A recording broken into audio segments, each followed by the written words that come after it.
in some ways, what the Russians are saying is true, that the West wants the Ukrainians to fight to the last Ukrainian. Um, and let's be frank about this. The war needs to be finished quickly. The longer this war goes on, it's not just a question of military defeat, because it will take Russia a long time to militarily defeat Ukraine. I mean, they haven't got the ability or capabilities for like large-scale offensives, especially during this new modern drone warfare. Nevertheless, other factors are at play.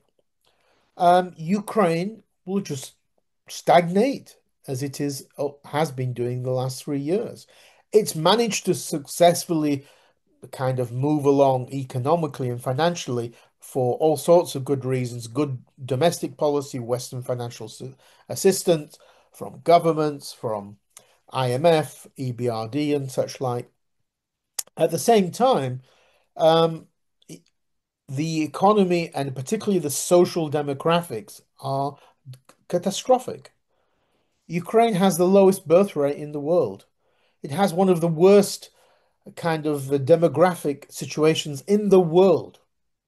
There is simply no way that most of the 6 million, 6.9 million Ukrainian refugees who are abroad, primarily in Europe, will ever return to Ukraine. That means that with a combination of those people not going back and the catastrophic demographic situation inside Ukraine, Ukraine's population will have gone from over 40 million at the beginning of the invasion to probably in the 20s in 5 or 10 years' time. Those are the predictions. Those are the dire predictions. What does that translate to domestically in Ukraine? It means there aren't the people to work the factories.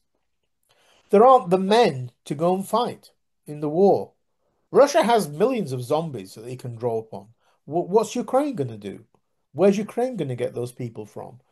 Um, because it won't have people giving birth to babies inside Ukraine because most of the refugees who fled in 2022 to Europe were women of childbearing age. They're going to have babies abroad. And those babies are going to go to German, British, and other schools and stay there. They're not going to come back. So this is catastrophic for Ukraine, and I think that's another reason why President Zelensky seeks and supported a ceasefire, but a reason why Russia, of course, is not supporting that.